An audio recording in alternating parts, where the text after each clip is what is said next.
Government model middle school Evan town में कमसिन बच्चे की उंगली कटने का वाक़या, सीईओ एजुकेशन अथॉरिटी लाहौर का सख्त नोटिस।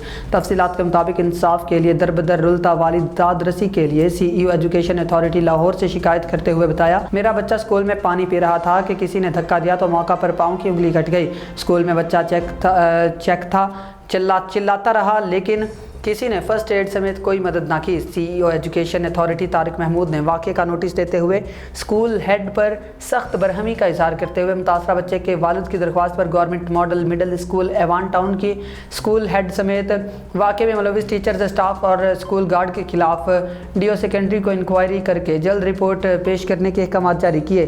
जबकि इस हवाले से CEO education authority Lahore Tariq Mahmood का कहना है कि मुतासरा बच्चे के वालिदैन को इंसाफ मिलेगा और जिम्मेदारान के खिलाफ सख्त कार्रवाई होगी। पानी पी रहा